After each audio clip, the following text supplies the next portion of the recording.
Hello, welcome to lovely Las Vegas for Coast to Coast Hoops with myself, Greg Hoops Peterson, now part of the VSiN Family Podcast. We've got ourselves a great podcast today, as we're going to be joined in a few minutes by Justin Perri, who does such great work over at Chocolate Bets, and we're going to do a two-part podcast here. Anytime that I do get questions and comments, I will do a first segment for it, but that said, we're going to be doing a lot more of these on the podcast as well, because we don't have a lot to lead off the show. We don't have any sort of recap or anything like that, but we're going to have great guests all throughout the offseason, and we certainly have that with Justin. He does such amazing work over at Chocolate Bets. We're going to talk about his reaction to what we all saw this past season and just what he's expecting in the offseason. I know that he's going to talk a little bit about the COVID year starting to go away, what it's like to be evaluating these freshmen, what it's just like in general to try to take a look at these guys that are mixing and matching, how things have just changed in general in college basketball over the last 2 to 3 years, as well as we have seen quite a bit of a stark change, what he all took away from this season, and so much more. I know that he's going to bring up a lot of St. John's as well, and just how they're a very unique team in this day and age of college basketball. And then in the final segment, saw plenty of player movement in college basketball on Saturday. I'm going to give you a recap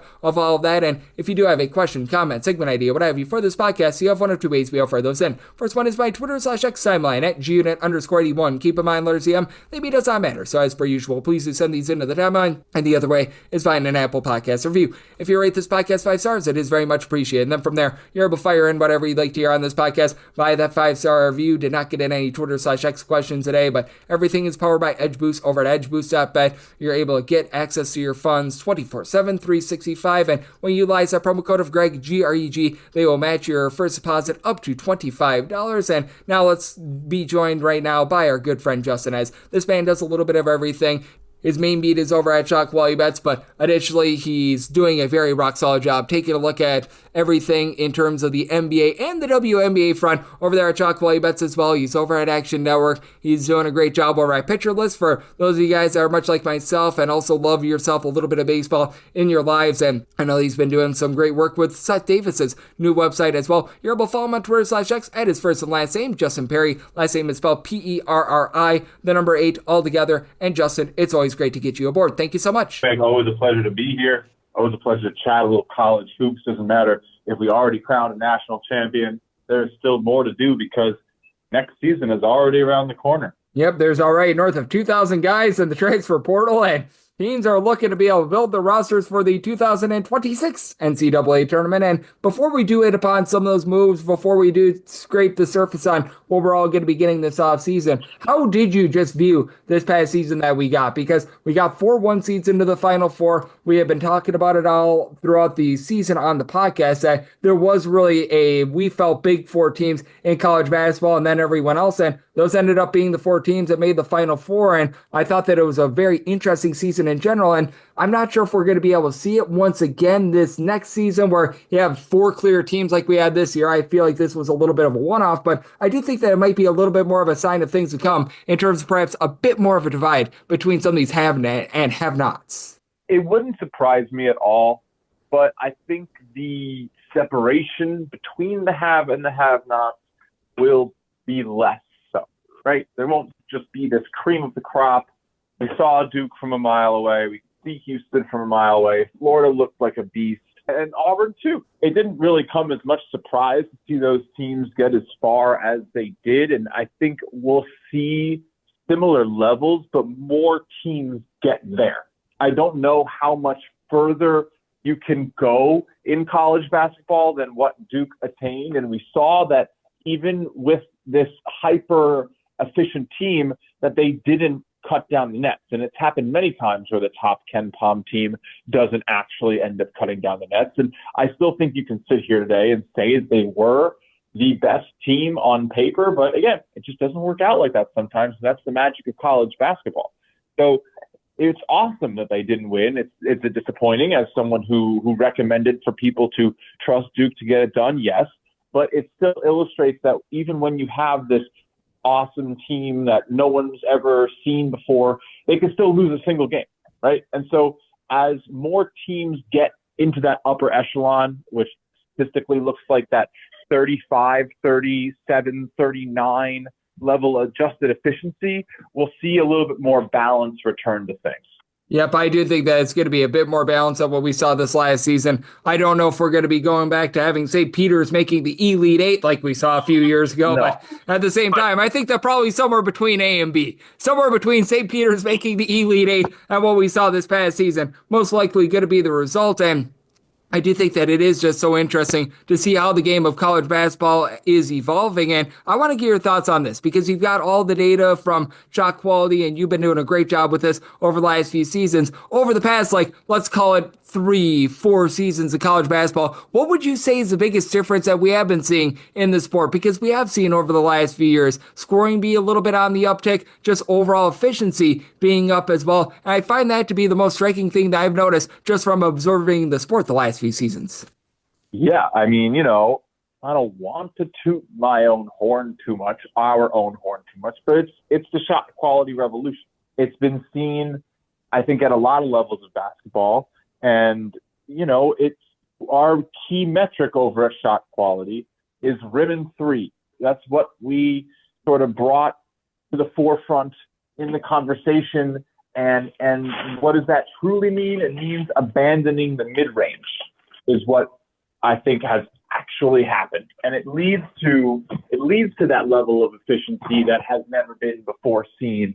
And it leads to, smarter shots being taken and layups being passed up for open threes and kickouts being prioritized when the shooter can set their feet because, when you have a shot that you can expect to go down at 42% from behind the arc, it's worth a 1.26 points. And you have to shoot 63% from in the paint to attain that. And shooting 63% in the paint is hard. A contested layup, even on a fast break with a smaller player and a trailing player behind with the athletic level now, you want that open three. Because some guys can get even better than 42%. That's not exactly, a break the game rate. And that's, some guys can shoot 42% on the year, so their open 3% is going to be upwards of 50%. So if you're getting 1.5 points per shot out of guys when they're open, you're going to scheme to get it. And I think we've just seen that math become so much more prominent. And teams that have failed to play that equation really need elite level talent to make up for it. And Houston is really the only team we've seen be able to do it year in and year out. They keep that length at the wing. St. John's was able to do it a little bit. They subsisted in the mid-range a lot, but they had the length at wing to disrupt other teams. They were able to get a lot of good looks in transition. And so if you don't have this like next level elite talent to fuel your defense, you have to play this scoring game. You have to do what Alabama does and challenge teams to score more than you and lean into the offense, because at the end of the day, basketball is a game constructed for the offensive player right now, not for the defensive player. And the proof of that is in the pro league, where there are very few players only there for their defense. We used to see more defensive stoppers back in the day, really across all basketball. Now you have to be a little bit more of a do-it-all sort of guy, as Justin Perri, who does such great work over at Chalk Quality Bets, is joining me on Coast to Coast Hoops. And how much do you think part of it is the evolution of, for lack of a better term, positionless basketball as well? Because we always notice, even with the big men in this day and age, if you stand 6'9", 6'10", and you're not popping threes, that's a little bit more of a rarity rather than the norm. And there are just so many guys that are able to provide so much more out there on the floor in terms of versatility that I think that that's been really a big thing that I've been taking note of as well. Again, something that you were talking about, a trickle down going from the professional level now down to the college basketball level as well. Oh, yeah. I mean, the trickle down effect is insane. I mean, you look at the guys that are getting cut from NBA rosters now. They're so talented. These are players that you would never cut in a million years 10 years ago. Again, it's all relative because it's the quality of the training, the quality of the athletic knowledge that we have now, and the ability for these high-end potential stars to get elite level training. And I mean, there's proof in the numbers that the true superstars often have genetic advantages.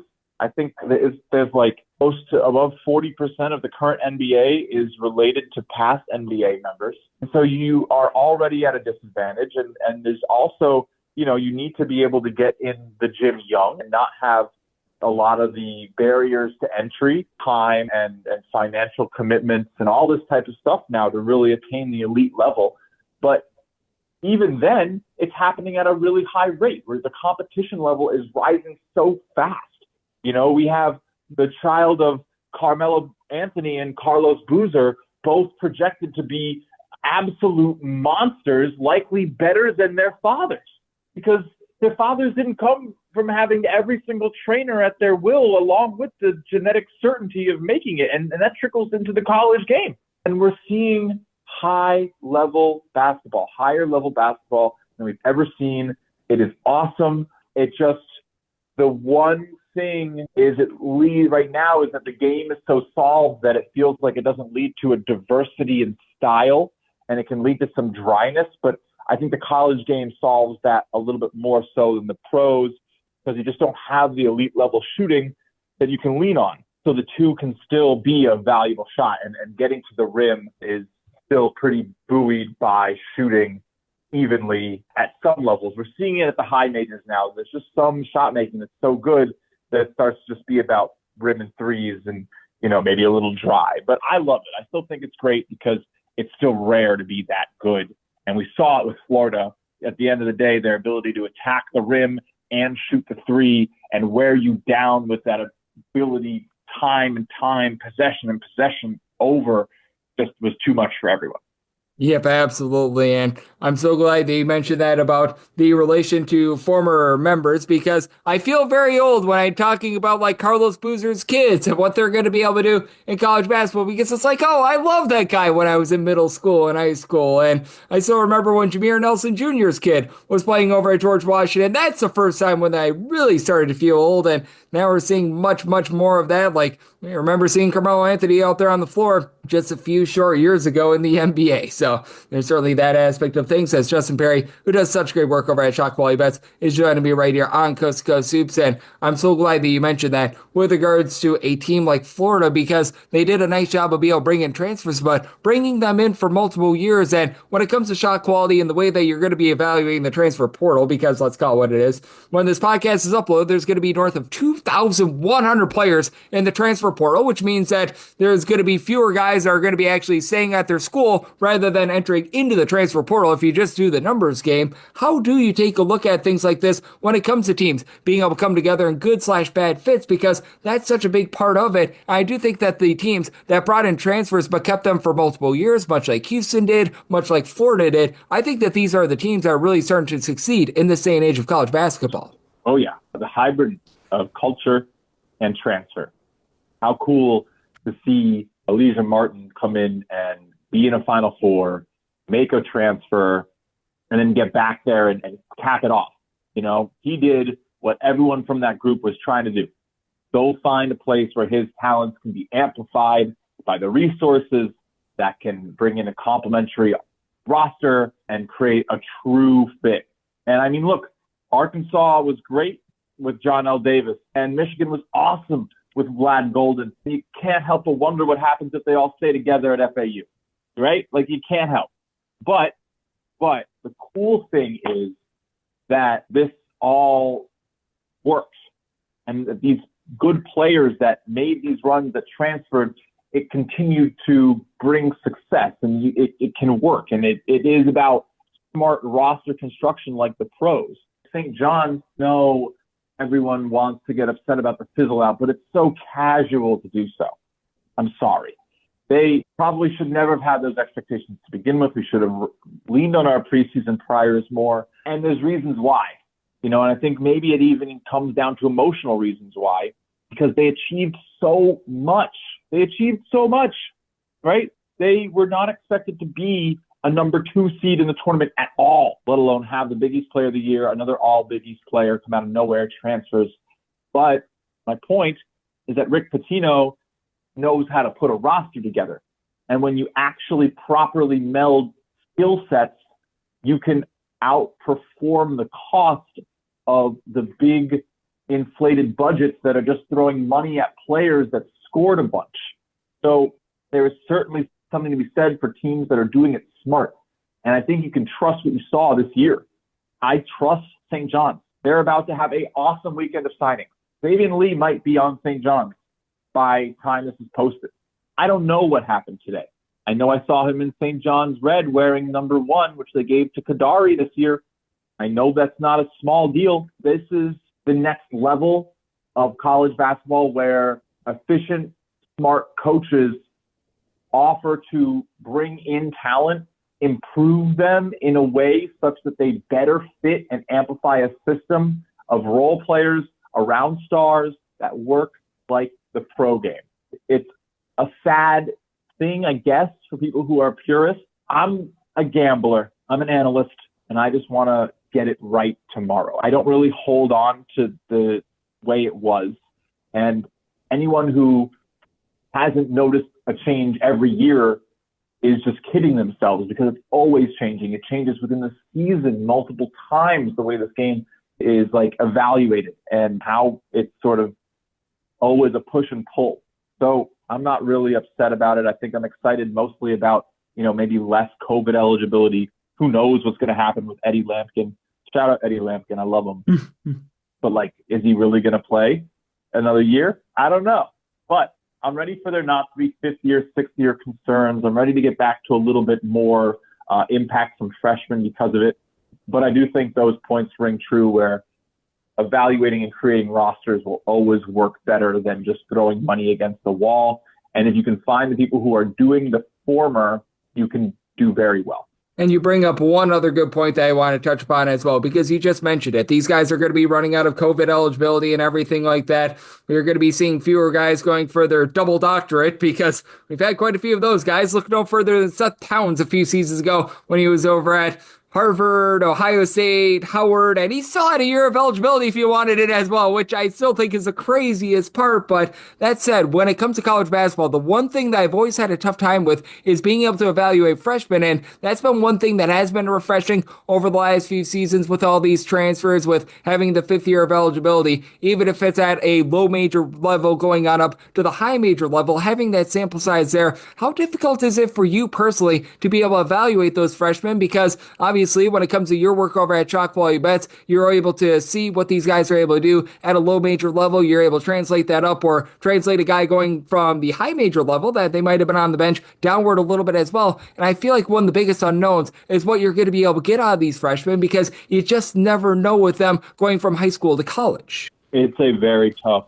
thing to work with, and I think it creates an advantage for someone like me, for everybody to have to deal with that problem. I don't think there's an answer. There's no way to know how a freshman is going to do when they walk on the court for the first time. You might think there is an answer, but it's probably no better than what the sports books have. I think the true advantage comes in how quickly you can figure it out.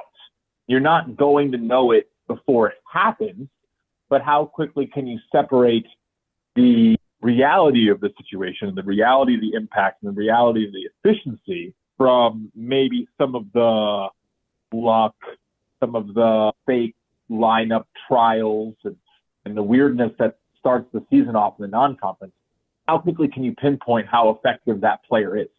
That's, if you can beat the market to that proper efficiency evaluation, you can win understanding how good the team's going to be when that player's playing, how good they're going to be on aggregate, and maybe get a point or two against the market, given their involvement. So I wouldn't say that you can necessarily, there's some silver bullet that's going to teach you how to know how, freshmen are going to do coming in. And it's really, I think, about understanding the uncertainty they bring, properly pricing that into your, early season rotations, and then using the best data available to understand their impact as fast as possible, because you are able to beat people and, the market to those final conclusions that we arrive to come January.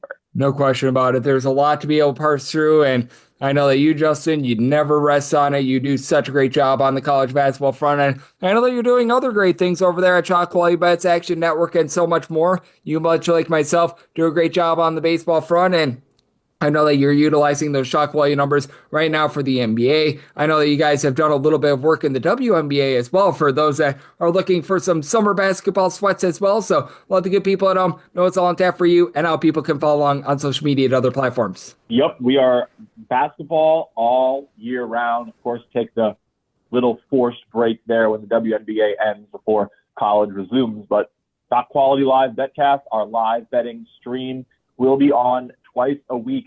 Every week until that happens, we will be covering the NBA postseason with live prop bets streamed as the games are happening using our proprietary Shot Quality Live tech.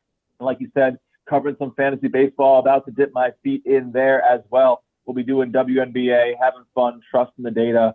My whole thing is about utilizing advanced metrics, and Shot Quality Bets has been great at providing me with some of the best data I've seen in basketball, has allowed me to be so successful. So big shout out to them and the data team that continues to innovate, continues to improve upon these algorithms that have no choice but to be alive, because you can't get it all right if you aren't seeing it all, if you aren't doing all the work. And, having this extra set of eyes that advanced data can really perform as is invaluable, because especially in these massive fields of baseball and basketball where there's so much data, so much action, so much potential for scoring, you have to evaluate it all, or you might not evaluate any of it at all. So it's definitely a balance, but having that tool in your belt to see through, I guess, the luck is really what I think sets us apart from everyone. So always appreciate the chance to come on the show and talk about it, Greg. And I always appreciate you, Justin, one of the best minds in the game, as Justin, he works all year round, taking a look at this wonderful sport of basketball every single time he joins me, lends such great insights, and did so once again today. So big thanks to Justin for joining me right here on Coast to Coast Soup Sound, part of the VSiN Family Podcast. And coming up next, how about if we do give you a roundup of the news and notes that we saw in college basketball over the last 24 hours. If you work in quality control at a candy factory, you know strict safety regulations come with the job. It's why you partner with Grainger. Grainger helps you find the high-quality and compliant products your business needs to inspect, detect, and help correct issues. And the sweetest part is, everyone gets a product that's as safe to eat as it is delicious. Call 1-800-GRAINGER, click Grainger.com, or just stop by. Grainger, for the ones who get it done.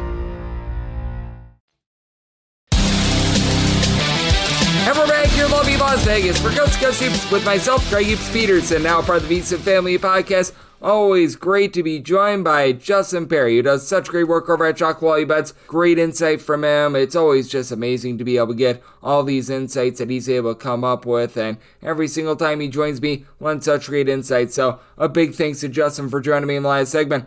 Now it is that time of the podcast. I give you a recap of the news and notes we saw in college basketball over the last 24 hours. TJ Power is going down a level. This is a former 5-star recruit that was over at Duke, a former top 25 guy. Did not get pretty much any run whatsoever when he was at Duke, and I'm pretty sure he got fewer minutes when he was at Virginia last year. That was a surprise to me. 1.3 points per contest, albeit thought that he was going to play for Tony Bennett and not Ron Sanchez, but he has decided that he's going to be going to Penn. Guy that coming out of high school was a top 25 guy, was a really good three-point shooter at 6'9", great versatility, and in the ACC, just did not find his footing. Frank McCaffrey, obviously he's done great things with good shooters and will probably put up a lot of offense. Defense might be a little bit more optional, so we'll see what Fran plans to do over at Penn, but certainly that is going to be very interesting, as these Ivy League schools, they very rarely get transfers like this. So TJ Power going on over to Penn, that is big for them. Trey Carroll, he has decided that he is going to be going to Xavier, and he's going to be joining the X-Men. One of the top scorers over at Florida Atlantic this last season,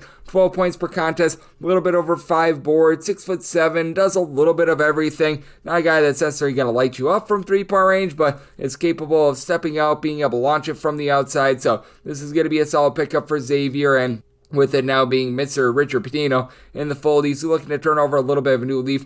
we're still waiting to see what some of these guys from New Mexico are going to be doing as well, because there are still quite a few transfers that are out there in the ether there. We'll see if those guys follow him or not. And by the way, for Carroll, shot about 38.5% from three-point range last season. So a rock-solid three-point shooter should be able to fit that system relatively well. This should be a pretty good system fit as well. Hunter Ruff, he's going to be going to West Virginia, as he's going to be playing for Russ Hodge, as he was over in the SoCon last season over at Chattanooga, and I'm surprised that this guy still has eligibility, as he has bounced up, down, all around. Began his career over at VMI, and then, if I'm not mistaken, he spent a year at Florida, if I remember correctly, and then he goes on over to Chattanooga, and now he's going to be heading on over to West Virginia. Shot 42% from three-point range last season, despite the fact that his first few games were actually relatively rough. 15 points per contest, a little bit over 2 assists per game.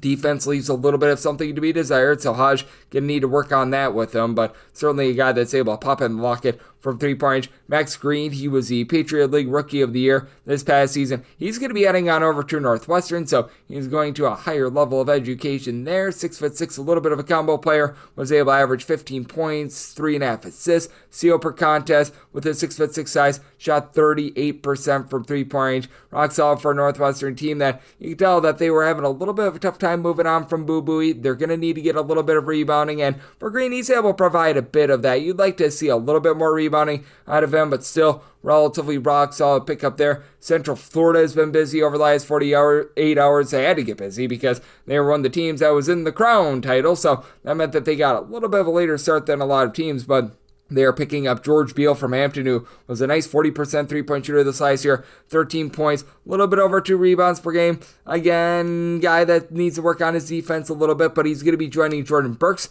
who comes on over from Georgetown as well. So that's a rock-solid recruit for them. Central Florida very much getting busy here over the last 48 or so hours. So that's going to be interesting to see how that pans out. The Simpkins brothers are going to be split up, as they were playing with each other over at Elon. TK Simpkins decided that he was going to be going on over to Oregon. That was a better three-point shooter of the two. This one is the lesser three-point shooter, and he's going to be adding on over to Seton Hall, as you had TJ Simpkins decide that on Saturday. 14.5 points, 3 assists, steal and half per contest, rock solid defender, guy that shot less than 30% from three, so will fit in with Seton Hall from last year very well. Seton Hall, relatively ghastly in terms of their offense.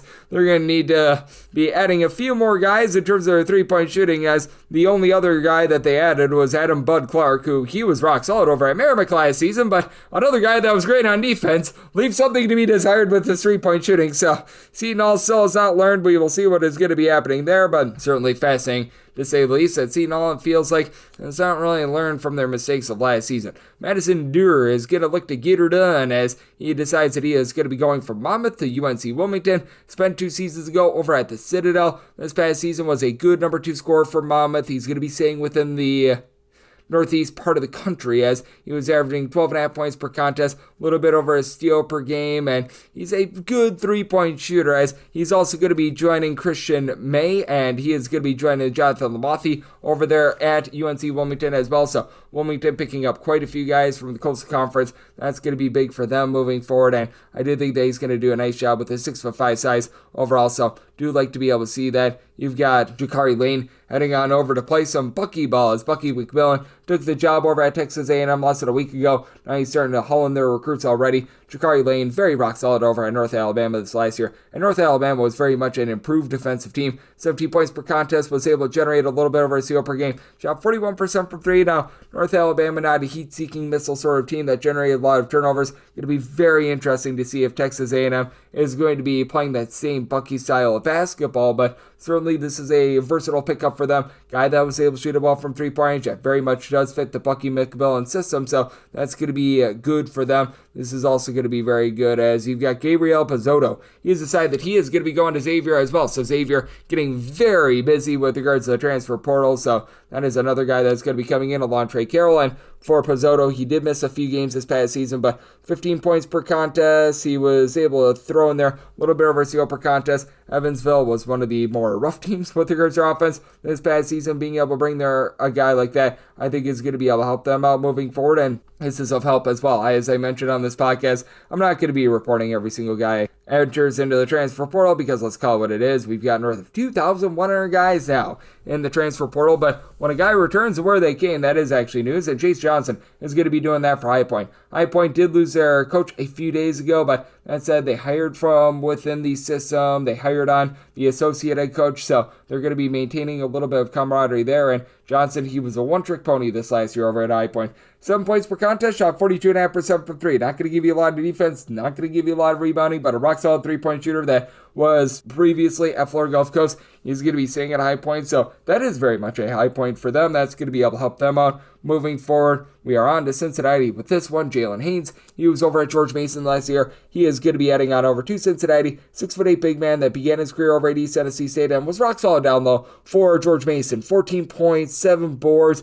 Not a guy that's going to give you a lot of versatility, but you know what, a guy that should be able to help this team out down low, and it's a Cincinnati team that very much is built around defense. Haynes, he very much prioritizes that side of the floor, so that is going to be a good system fit for them. You've got Bryce Ford, who's going to be looked to be built for depth over at Arizona State. Arizona State actually had quite a bit of success with the mid-major transfers from this last season. They brought in another guy from the MAC, Bashir Jihad, and now they're looking to Ford to be sort of that guy as well. Was a part-time starter last season over at Toledo. He was averaging 7 points per contest, shot 37% from three. Have to think that this is a little bit more of a developmental guy for Arizona State, because if they're hitching their wagon to him being a guy that's just absolutely lighting it up and is their do-it-all sort of player, well, they are going to be misinformed, and they're going to be in for a very, very rough year out there in the Big 12. But that said, if they have him coming in off the bench, a little bit of a microwave sort of score, that's going to be able to help them out a little bit more as well. Isaiah Johnson Aguru, he was over at Iowa this past season, just wasn't able to get out there on the floor. He has decided that he is going to be going to St. Thomas. Spent a little bit of time, if I'm not mistaken, over at Miami as well. So it's very interesting because he played 8 games over at Miami. He then decided that he was going to go to Iowa, never got out there on the floor for Iowa, and now he's going to be going to St. Thomas. And the Tommies could use his versatility. He's 6'7", and the one thing that St. Thomas has really lacked is any sort of rebounding whatsoever. They've been sort of a positionless basketball team with not necessarily ideal size, but that said, he's going to be heading on over there. He's a guy that's able to pop it from three-point range, and for St. Thomas, they were one of the most efficient offenses in all of college basketball. So I do think that that's going to be a solid fit for them. Maryland, they are very much adding a lot of guys as they're looking to turn over a new leaf after they had pretty much 5 guys and nothing else. This past season, Kevin Willard, he decides to go on over to Villanova. They bring in Buzz Williams from Texas A&M, and now they land Elijah Saunders, who he was playing over at Virginia this past season, and the haul that this team already has is pretty rock solid. So I do have to give a little bit of credit where it is due. They bring in Isaiah Watts, David Hewitt, Solomon Washington, and now they're bringing in Elijah Saunders, who this past season at 6'8", nice combo player, was able to shoot in the mid-30s from three-point range, 10.5 points, 5 rebounds per game, was a rock solid player over at San Diego State as well. I think that that's going to be a good fit for the Buzz Williams system. Clearly, they're going to have a little bit more depth than a season ago, probably going to have fewer, shall we say, more explosive players than they did have a season ago as well, but very curious to see where that goes. If I'm not mistaken, Master P is having a little bit of handling and is going to be one of the reps for New Orleans this upcoming season. It's already paying dividends. Colton Benson, who was over at Texas State this past season, he has decided that he is going to be becoming a privateer, and for the Privateers, they were without like 4 of their top 5 scores towards the back half of the season last season. Boy, were they a good fate towards the back half of the campaign. But that said, for Mr. Benson, one of the better sharpshooters they're going to find in all of college basketball. I shot 90+% from the free throw line each of the last 2 seasons. Last year, 10 points, shot a little bit over 38% from 3, was limited to 22 games due to injury, but that's going to be able to help them out. And you've got a nice commitment here as you've got Keenan Giles, who he was over at UNC Greensboro this last season. He has played for Mike Jones at 2 different places. He was over at Greensboro along with Radford, and if you're asking who, and I say Coach Mike Jones, but that said, under the tutelage of who? Mike Jones. He was able to give the team 15 points, a little bit over steal per contest, shot 40% from three-point range. Wichita State was one of the lesser three-point shooting teams in all of college basketball. They so badly need this, so that's going to be able to help them out, and I do think that moving forward, we are going to be able to help you out in terms of deciphering what we're going to get in college basketball this season. We've got so many guys in the transfer portal. We've got a lot of herky-jerkiness, and I'm going to do my best to be able to give you guys recaps every single day, keep up with all this news, and if you do like hearing from this fine podcast, Coast to Coast Hoops, you're able to subscribe wherever your podcasts, Apple Podcasts, Google Play, Spotify, Stitcher, and TuneIn. If you have a question, comment, segment idea, what have you for this podcast, you have one of two ways we'll fire those in. First one is my Twitter/X timeline at gunit_81. Keep in mind, letters EM, they mean does not matter. So as per usual, please do send these into the timeline. And the other way is find an Apple Podcast review. If you rate this podcast 5 stars, it is very much appreciated. From there, you're able to fire in whatever you'd like to hear on this podcast via that 5-star review. Big thanks to Justin Perri, who does great work over at Chocolate Bets, for doing me a solid and joining me in the last segment. And by the way, the news, it just does not stop. As I was trying to sign off here, Barry Dunning Jr., who was over at South Alabama this last year, 15 points, 7 boards per contest, 6'6" wing, wasn't necessarily a great 3-point shooter, but that's able to give you a little bit of versatility. He decided that he is going to be going on over to Pittsburgh as well, so this shows you just how much we are not sleeping with regards to the transfer portal, and now everything is progressing there. By the way, for Barry Dunning, he was shooting about 31% from 3, did begin his career over at Arkansas and UAB, so guy with a little bit of upside, and for Pittsburgh, that should be a relatively solid pickup for them, and hopefully this podcast is a relatively solid pickup for your listening enjoyment, as I'll be with you guys every single day on this podcast, regular season and off-season, so I'll be back with you once you get them out. Thank you.